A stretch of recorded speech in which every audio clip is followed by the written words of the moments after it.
മനുഷ്യന്റെ കഴുത്തേക്ക് മാറ്റാനും കൂടി ഒറ്റ ഒന്നിനെ കിട്ടാല്ല. അതിനൊക്കെ ബോംബെ കുറ്റിക്കാട്ടിൽ അംസ ടൗണിൽ കണ്ട് ഇറങ്ങിക്കൂന്ന് പറഞ്ഞാൽ ഒന്നിന് വിറക്കല്ലോ. ചങ്ങായി എന്നെ പേടിച്ചിട്ട് ഏത് അടുപ്പിക്ക് നോക്കി ചങ്ങാഴ്ച വണ്ടി ഓടുന്നത്. സോറി കാക്കു, എന്റെ ഭാഗത്ത് തെറ്റ്. വണ്ടിക്കൊന്നും പറ്റിയില്ലല്ലോ സാറല്ലേ പോയിക്കോ. എന്താ എന്താ എന്താ പ്രശ്നം? ഒന്നുമില്ല അംസാക്കി, അത് ചെറുതായിട്ടൊന്ന് വണ്ടി കെട്ടിയാ സോൾവ് ആക്കിക്കണേ. എന്ത് സോൾവ് ആക്കണം? അതല്ലേ അത് സോൾവ് ആയതാണ്. ഇപ്പൊ ഞാൻ പറഞ്ഞ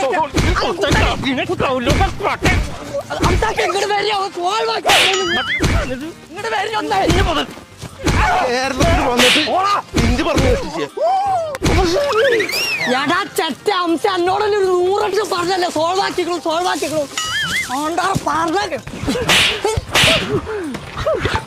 നിർത്തിയോ? കാണിച്ചാണ് ബോംബിന്ന് ആളിറക്കി തല്ലുട ചേറ്റളെ. ബോംബെ അംസന്റെ ഷൂ തന്നിട്ട് പോണ ചെറ്റ പണി എന്തൊക്കെ നോക്കണേ അരപ്പേ.